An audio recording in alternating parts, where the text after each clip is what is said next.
Hello दोस्तों, स्वागत है आपका अपने ही चैनल मिशन सक्सेस पर। मैं उपस्थित हूँ आपके सामने अपनी नई वीडियो लेकर।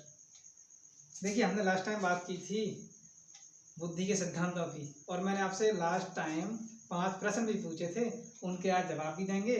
और जो आज नया हम टॉपिक पढ़ाएंगे और जो पार्ट 3 है बुद्धि का, जिसमें आज हम पढ़ेंगे बुद्धि लब्धि, बुद्धि परीक्षण और संवेगात्मक बुद्धि। तो यहाँ से भी मैं आपको 5 प्रश्न दूंगा, तो आप इनके आंसर दें। अगली वीडियो में उनके आंसर मिलेंगे आपके लिए। तो ओके, शुरुआत करते हैं। और जी, शुरुआत कर लेते हैं।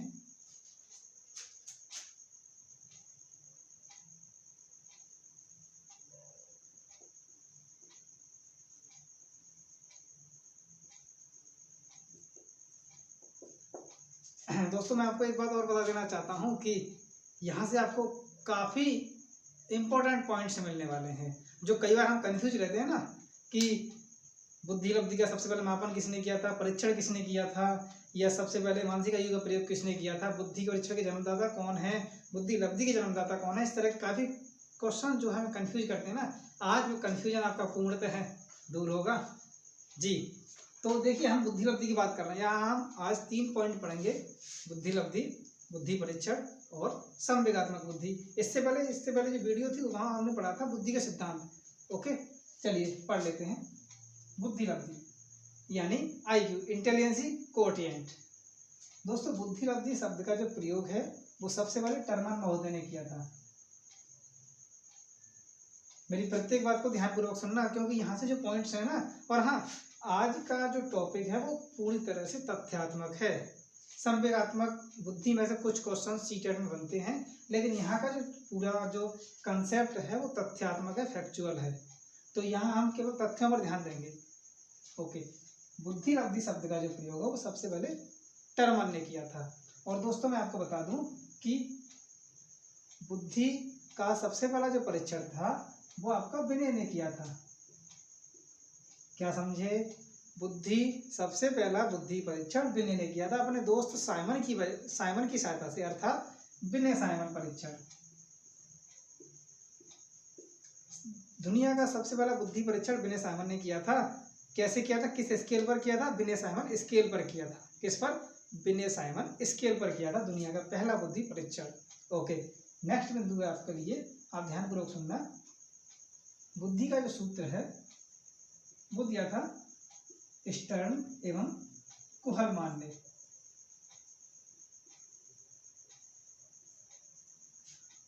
सर्वप्रथम बुद्धि लब्धि का फॉर्मूला यानी सूत्र स्टर्न और कुहलमान ने दिया था। कौन सा सूत्र? ध्यान दीजिए।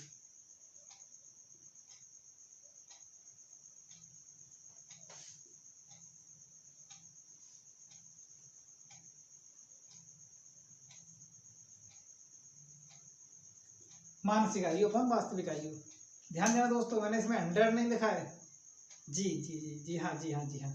मानसिक आयु अपॉन वास्तविक आयु, ये किसने फॉर्मूला दिया था? स्टर्न और कोहलमान। अर्थात बुद्धि लब्धि का सबसे पहला फॉर्मूला स्टर्न और कोहलमान ने दिया था, मानसिक आयु अपॉन वास्तविक आयु। अभी हम इंपॉर्टेंट टॉपिक पर आएंगे जी। तो दोस्तों, मैं यहाँ से आपको अवगत करा दूं कि मानसिक आयु का जो सबसे पहले विचार आया था, जो सबसे पहले शब्द का प्रयोग किया था, उनका नाम था विनय, अर्थात अल्फ्रेड विनय। विनय कौन से? यही वाले विनय। मानसिक आयु शब्द का प्रयोग सबसे पहले अल्फ्रेड विनय ने किया था। और मानसिक परीक्षण शब्द का सबसे पहले प्रयोग, मानसिक परीक्षण शब्द का प्रयोग सबसे पहले आरवी कैटल ने किया था। किसने किया था? R B Cattell. ध्यानपूर्वक सुने। मानसिक आयु शब्द का प्रयोग सबसे पहले विनय ने किया, और मानसिक परीक्षण शब्द का प्रयोग सबसे पहले आरवी कैटल ने किया था जी। और यहाँ के बाद जो बुद्धि लब्धि का इंपॉर्टेंट फॉर्मूला बना था, अर्थात जो यथार्थ फॉर्मूला बना था, जो वास्तविक फॉर्मूला बना था, वो बनाया था टर्मन ने। टर्मन महोदय ने बुद्धि लब्धि का वास्तविक फॉर्मूला बनाया था। मानसिक आयु अपॉन वास्तविक आयु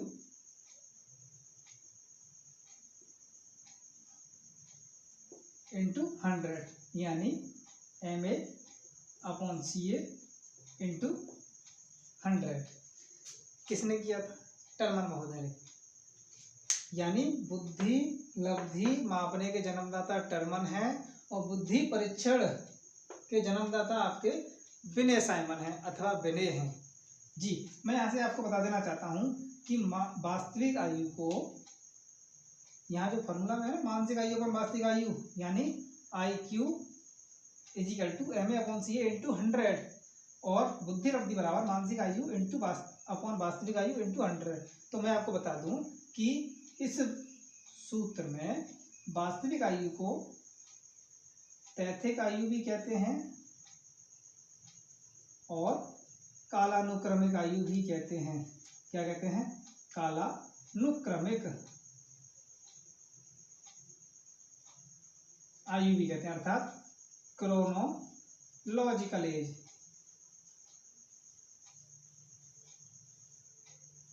जी, क्रोनोलॉजिकल एज भी वास्तविक आयु कहते हैं, तैथिक आयु भी कहते हैं। अब इससे हम बुद्धि लब्धि निकालते कैसे हैं, इसका पता करते हैं।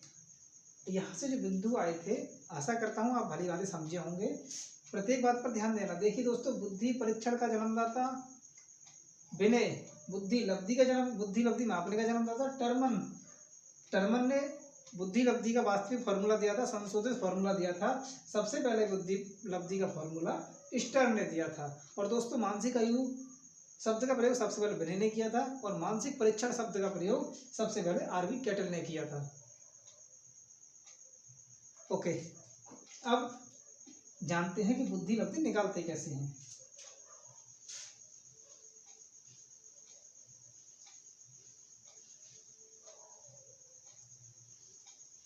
जी, देखिए, जैसा मैंने फॉर्मूला बताया, IQ is equal to MA/CA into 100।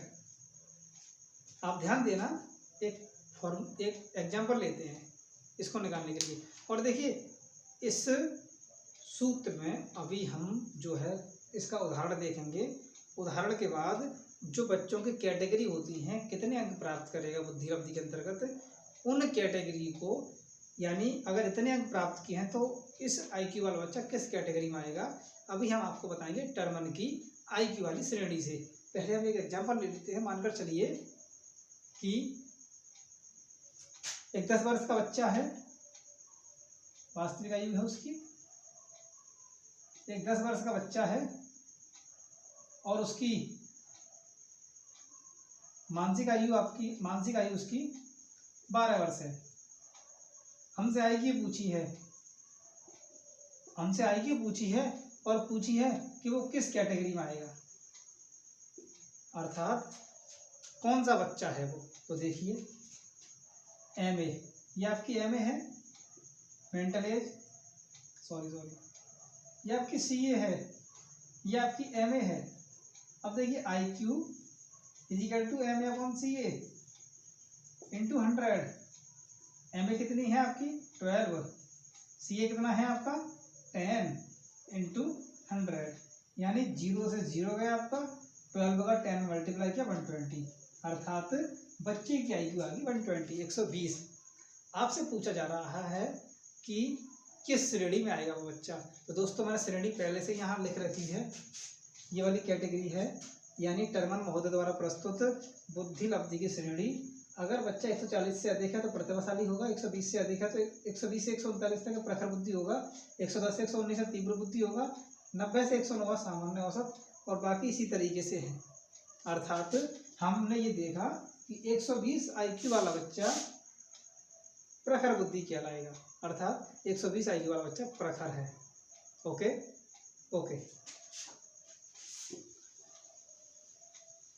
दोस्तों, मैं ऐसे बता दूं कि अगर मानसिक आयु वास्तविक आयु के बराबर है तो बच्चे की बुद्धि लब्धि 100 होगी। कैसे? अगर किसी 20 वर्ष के बच्चे की 20 वर्ष, मान लीजिए 20 नहीं, आप मान चलिए 20 ही मान लेते, 20 वर्ष के बच्चे की मानसिक आयु 20 है तो उसकी बुद्धि लब्धि कितनी होगी? 20 से 20 गया, 100 बची, अर्थात मानसिक आयु वास्तविक आयु बराबर होने पर उसकी बुद्धि लब्धि 100 होगी। एक एग्जाम्पल और लेते हैं दोस्तों, आप उसको करना, मुझे आंसर बताना, आप उसको करके मुझे आंसर बताना कमेंट बॉक्स में ये अलग से क्वेश्चन है, 5 क्वेश्चन मैं अलग से पूछूंगा क्रम वाइज, लेकिन ये अलग से एक्स्ट्रा क्वेश्चन है। आप मुझे बताएंगे कि 16 वर्ष का बच्चा, 16 वर्ष का बच्चा यानी 16 वर्ष के बच्चे की IQ 75 है। आप मुझे बच्चे की मानसिक आयु बताएंगे। ओके, 16 वर्ष के बच्चे की IQ 75 है तो उसकी मानसिक आयु बताएंगे। ओके, बुद्धि लब्धि का कंसेप्ट यहाँ क्लियर होता है। आपके क्वेश्चन होने पर आप हमें सूचित करें, बताएं। क्वेश्चन नोट कर ले, 16 वर्ष के बच्चे की IQ 75 है तो आप हमें मानसिक आयु बताएंगे, अर्थात MA। जी, नेक्स्ट टॉपिक है आपका बुद्धि परीक्षण। बुद्धि परीक्षण, देखिए बुद्धियों का परीक्षण, बुद्धियों पर परीक्षा आपके महाभारत काल से ली जा रही है। इसका दृष्टांत आपका महाभारत से मिलता है। कारण क्या है, यक्ष और युधिष्ठिर का जो वार्तालाप हुआ था वहां से इस बुद्धि परीक्षण की, बुद्धि परीक्षाओं की जानकारी मिलती है। ओके, देख लेते हैं बुद्धि परीक्षण। बुद्धि परीक्षण दोस्तों 2 प्रकार का होता है, जैसा कि मैंने यहाँ लिख रखा है पूरा। व्यक्तिगत बुद्धि परीक्षण, सामूहिक बुद्धि परीक्षण। बुद्धि परीक्षण 2 प्रकार का होता है, अर्थात 2 प्रकार से बांटते हैं उसको, व्यक्तिगत बुद्धि परीक्षण, सामूहिक बुद्धि परीक्षण। ओके दोस्तों, आगे बढ़ने से पहले हम इन्हीं पर बात कर लेते हैं। व्यक्तिगत बुद्धि परीक्षण क्या होता है और सामूहिक बुद्धि परीक्षण क्या होता है। जी,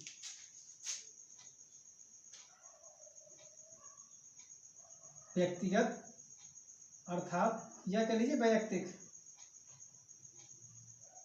ठीक है, व्यक्तिगत अथवा वैयक्तिक, इधर लिखो थोड़ा इसको। जी, व्यक्तिगत और इसका सामूहिक। पहले हम इन दोनों में अंतर समझ लेते हैं कि इसका अंतर क्या होता है। इसका अंतर क्या होता है व्यक्तिगत और सामूहिक का। ओके जी, देखिए व्यक्तिगत और सामूहिक को समझ लेते हैं। व्यक्तिगत बुद्धि परीक्षण जो है एक व्यक्ति पर होता है, सामूहिक बुद्धि परीक्षण समूह पर होता है, अर्थात एक से अधिक लोगों पर होता है। व्यक्तिगत पर्सनली यानी 1, सामूहिक समूह पर। व्यक्तिगत सामूहिक परीक्षण, व्यक्तिगत बुद्धि परीक्षण मात्रात्मक और गुणात्मक होता है। दोस्तों समझना, व्यक्तिगत बुद्धि परीक्षण मात्रात्मक और गुणात्मक होता है, जबकि सामूहिक बुद्धि परीक्षण मात्रात्मक होता है।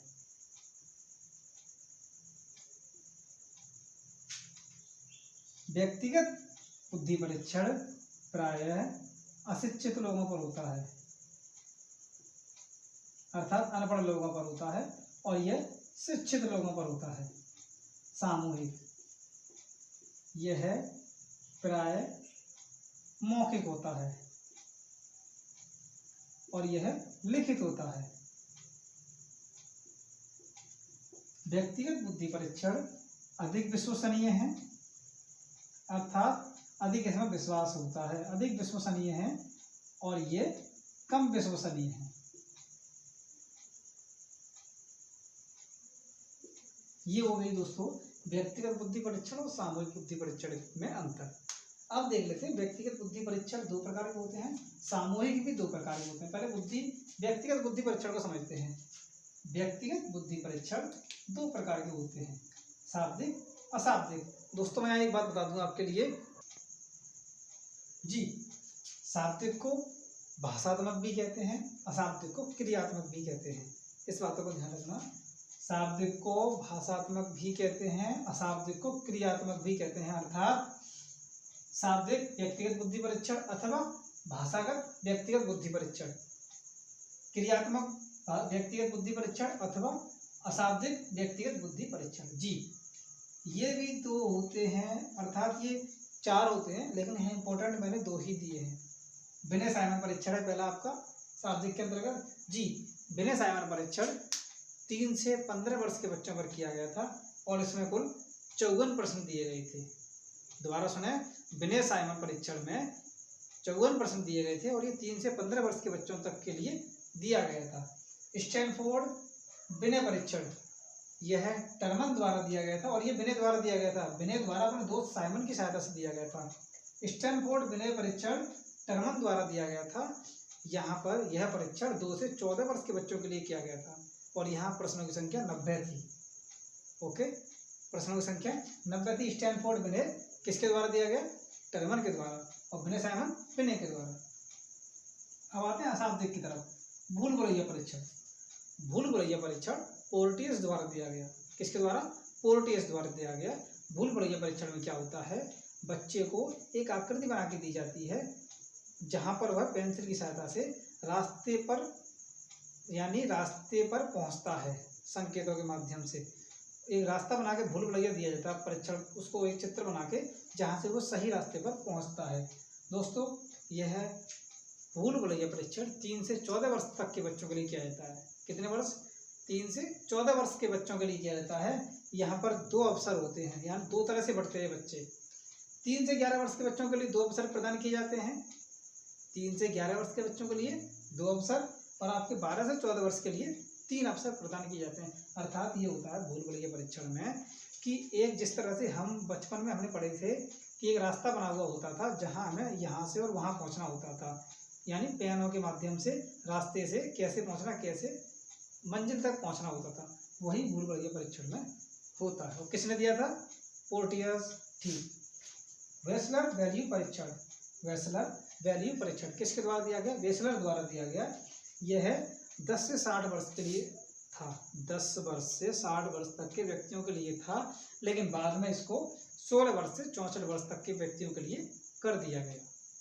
ओके ओके, आते हैं सामूहिक बुद्धि परीक्षण पर। दोस्तों, सामूहिक बुद्धि परीक्षण शिक्षित व्यक्ति आते हैं, अर्थात सामूहिक बुद्धि परीक्षण शिक्षितों पर किया जाता है। दोस्तों, ये भी 2 प्रकार का होता है, शाब्दिक अशाब्दिक। शाब्दिक ये 2 प्रकार का होता है। शाब्दिक 2 प्रकार का, शाब्दिक कह लीजिए अथवा भाषात्मक कह लीजिए, अशाब्दिक कह लीजिए अथवा क्रियात्मक कह लीजिए। शाब्दिक को देख लें दोस्तों, आर्मी अल्फा परीक्षण। आर्मी अल्फा परीक्षण। आर्मी अल्फा परीक्षण अमेरिका के प्रथम विश्व युद्ध के दौरान किया गया था और यह 20 लाख सैनिकों पर किया गया था। यह परीक्षण 20 लाख सैनिकों पर किया गया था अमेरिका के प्रथम विश्व युद्ध के दौरान। ओके। सेना सामान्य वर्गीकरण। सेना सामान्य वर्गीकरण यह द्वितीय विश्व युद्ध के दौरान किया गया था और यह 12 लाख सैनिकों पर किया गया था। कितना पर? 12 लाख। ओके दोस्तों, नेक्स्ट देख लेते हैं अशाब्दिक। यहाँ से क्वेश्चन बहुत कम बनते हैं, इसलिए थोड़ा इनको नजरअंदाज, थोड़ा धीरे धीरे जो बात काम की है वो बताई जा रही है। अशाब्दिक अथवा क्रियात्मक सामूहिक बुद्धि परीक्षण, ये 2 प्रकार का होगा, सामूहिक आर्मी और शिकागो क्रियात्मक। आर्मी बीटा परीक्षण अमेरिका के प्रथम विश्व युद्ध के दौरान किया गया था और यह अशिक्षितों पर किया गया था। किन पर? इलिटरेट्स पर किया गया था। शिकागो क्रियात्मक परीक्षण 6 से 6 वर्ष से और वयस्क अवस्था तक के लोगों पर किया जाता है और यहाँ 13 वर्ष पर विशेष जोर दिया जाता है।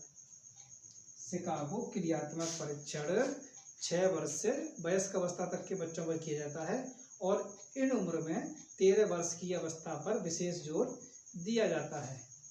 ओके दोस्तों, नेक्स्ट आते हैं। नेक्स्ट चलें? ओके, चलते हैं जी।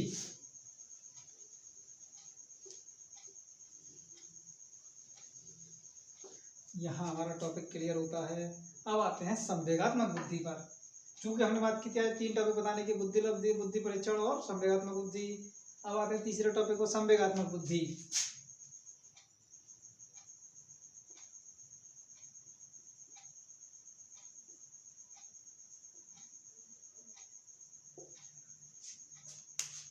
संवेगात्मक बुद्धि। दोस्तों, एक बात मजे की मैं आपको बता दूं कि आजकल हम इतने प्रतिभाशाली हैं कि अगर किसी बच्चे से या किसी मनुष्य से या किसी से गलती हो जाती है तो हम उसको सीधा बोलते हैं इडियट है। कौन है वो? इडियट है। और हम यह नहीं जानते कि इस श्रेणी में हमने उसका स्थान निम्नतम रख दिया, अर्थात उसकी बुद्धि लब्धि 0 से 25 हमने बता दी। अर्थात जड़ या महामूर्ख को इडियट कहते हैं। तो हम बहुत बुद्धिमान हुए, क्योंकि हम दूसरे को इडियट कह रहे हैं, अर्थात उसकी बुद्धि लब्धि मात्र 25 तक ही है। अतः थोड़ा ध्यान रखें, इन बुद्धि लब्धि के हिसाब से व्यक्ति को नाम दें। प्रखर बुद्धि है, मंद है, एवरेज है, टैलेंटेड है, फीबल माइंड है या डल है। ओके, ध्यान रखें इस चीज का। हर किसी को इडियट ना कहते हैं आप, क्योंकि आपने उसकी आईक्यू चेक नहीं कर ली है।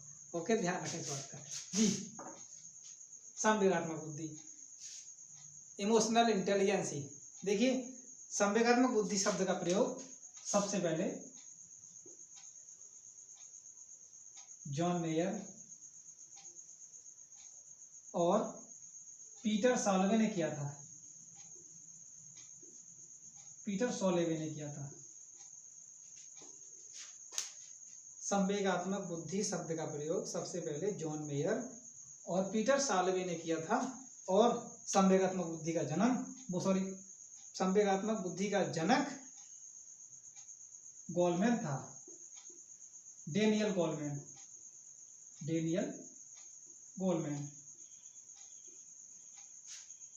दोबारा सुने, संवेगात्मक बुद्धि शब्द का प्रयोग सबसे पहले जॉन मेयर और पीटर सॉल्वे ने किया था। संवेगात्मक बुद्धि का जनक डेनियल गोलमैन को कहा जाता है। पहले जान लेते हैं कि संवेगात्मक बुद्धि होती क्या। दोस्तों, संवेगात्मक, जैसा कि हम समझ सकते हैं कि संवेगात्मक बुद्धि संवेग से बनी है। अर्थात मैं आपको बता दूं कि संवेगात्मक बुद्धि वो होती है जिसमें, जैसे मैं हूं, यानी स्वयं के संवेगों को समझना और दूसरों के संवेगों को समझना, स्वयं के संवेगों पर नियंत्रण और अपने संवेगों से दूसरों के व्यवहार को जानने की योग्यता संवेगात्मक बुद्धि कहलाती है। थोड़ी कम समझे होंगे। जी, ध्यान दें, अपने संवेगों से, यानी अपने इमोशंस पर आपने कंट्रोल कर लिया, अपने इमोशंस को जान लिया, दूसरे के इमोशंस को जान लिया और अपने इमोशंस से सामने वाले के व्यवहार को पहचान लिया, जानने की योग्यता है, तो आपके अंदर संवेगात्मक बुद्धि है। और दोस्तों, मैं आपको बता दूं, जिस व्यक्ति में जितनी संवेगात्मक बुद्धि होती है वो उतना ही जो है प्रभावशाली होता है। अर्थात संवेगात्मक बुद्धि आपके अंदर स्थिरता लाती है। दोस्तों, आपको बताना है कमेंट बॉक्स में कि संवेगात्मक बुद्धि किस में अधिक होती है, महिलाओं में अथवा पुरुषों में। इस प्रश्न को नोट कर रहे हैं, मुझे कमेंट बॉक्स में बताएं कि संवेगात्मक बुद्धि किस में अधिक होती है, महिलाओं में अथवा पुरुषों में। जी दोस्तों, जैसा कि इसके जनक हैं डेनियल गोलमैन, इन्होंने अपनी पुस्तक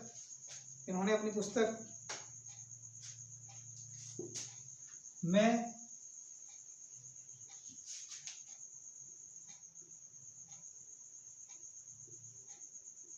इन्होंने एक पुस्तक लिखी थी इमोशन, इसके ऊपर, इमोशन इंटेलिजेंसी के ऊपर। किसने? डेनियल गोलमैन ने। उस पुस्तक में इन्होंने 5 तत्व बताए हैं, संवेगात्मक बुद्धि के 5 तत्व बताए हैं। कौन कौन से जान लेते हैं। आत्म जागरूकता,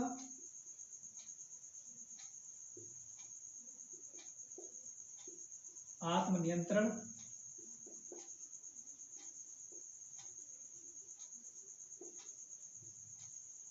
आत्म अभिप्रेरणा,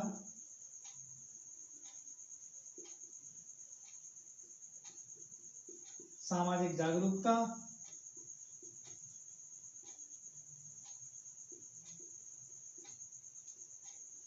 और परानुभूति। दोस्तों, डेनियल गोलमैन ने, थोड़ा मेरे माइंड से नाम निकल रहा है इनकी पुस्तक का, कुछ ऐसे ही, इमोशनल साइकोलॉजी वर्किंग। उन्होंने 5 तत्व बताए थे। इन 5 तत्वों का आप नोट कर लें, क्योंकि ये चीज विशेष पॉइंट है। यहाँ से आपसे पूछा जा सकता है कि डेनियल गोलमैन के अनुसार संवेगात्मक बुद्धि का कौन सा तत्व शामिल नहीं है, कौन सा तत्व सम्मिलित नहीं है। इनमें से आपको 3 दे देगा, 1 नहीं दे देगा। जैसे आपका दे दिया आत्मनियंत्रण, आत्म अभिप्रेरणा, सामाजिक जागरूकता और अनुभूति, अथवा इसका चेंज करके दे सकता है, उक्त सभी, उक्त में से कोई नहीं। इस तरह से आपका ऑप्शन यहाँ से बन सकता है। ध्यान दें, थोड़ा ऑप्शन मैंने आपको बताया है कि यहाँ से एक नाम अलग रख देगा, परानुभूति की जगह कुछ और रख दे, यहाँ कुछ और रख दे, तो इस तरह से आपके प्रश्न बनेंगे।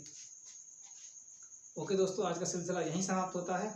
जी, जैसा कि मैंने वायदा किया था कि मैंने बुद्धि पार्ट 2 में 5 प्रश्न पूछे थे आपसे, उन 5 प्रश्नों का जवाब देने का समय आ गया। जी, तैयार हो जाइए और सुनिए ध्यानपूर्वक।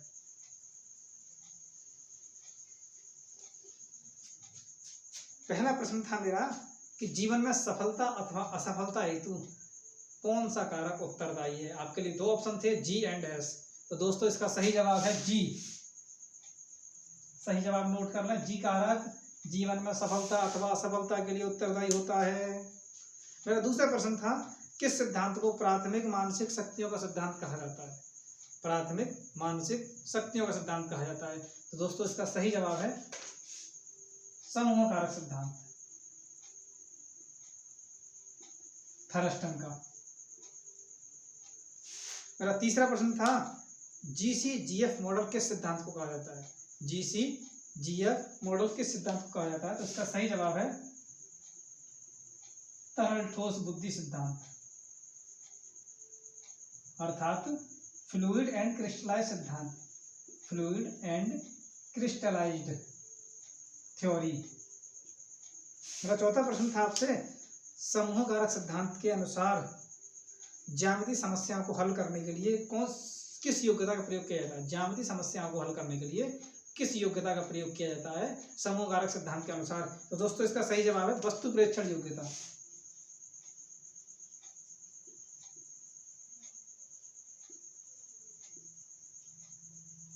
मैंने आपसे पांचवा और फाइनल क्वेश्चन पूछा था कि किस सिद्धांत में समय और परिस्थिति पर जोर दिया जाता है। तो इसका सही जवाब है दोस्तों आश्चर्यजनक सिद्धांत।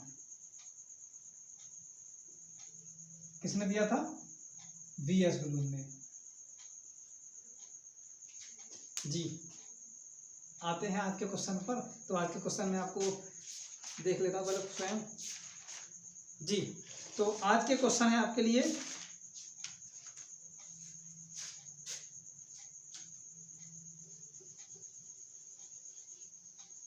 ध्यानपूर्वक सुने आज के क्वेश्चन। आप पहला, 11 से 16 आयु वर्ग के बच्चों के लिए कौन सा बुद्धि परीक्षण किया जाता है। 11 वर्ष से 16 वर्ष तक के बच्चों के लिए कौन सा बुद्धि परीक्षण किया जाता है। यानी 11 से 16 आयु वर्ष के बच्चों पर कौन सा बुद्धि परीक्षण किया जाता है। समझे? ओके। मेरा दूसरा प्रश्न है, IQ इजी क्वेश्चन है, IQ is equal to MA upon CA into 100 सूत्र किसने दिया था। ओके अर्थात यह फॉर्मूला किसके द्वारा दिया गया था। मेरा तीसरा प्रश्न है दोस्तों कि टर्मन द्वारा वर्गीकृत IQ सारणी में सर्वाधिक प्रतिशत किस प्रकार के व्यक्तियों का होता है। IQ द्वारा वर्गीकृत जो कैटेगरी टर्मन द्वारा वर्गीकृत जो IQ की कैटेगरी है, इसमें सर्वाधिक प्रतिशत किस प्रकार के बच्चों का होता है, किसका होता है। ओके। मेरा चौथा प्रश्न है कि अल्फ्रेड बिने ने अपना पहला बुद्धि परीक्षण किस भाषा में प्रस्तुत किया था।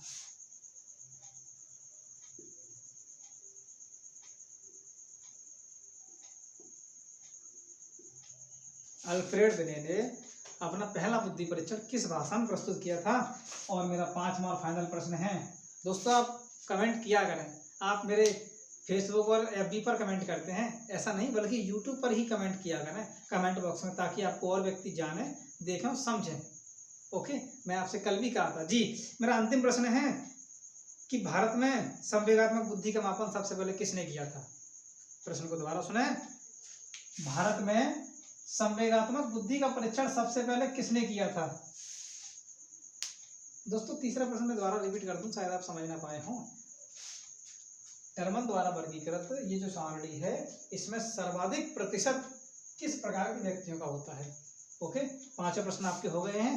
ओके दोस्तों, थैंक यू वेरी मच। और इस चैनल को आप लाइक करें, शेयर करें, सब्सक्राइब करें, कमेंट करें। Thank you very much.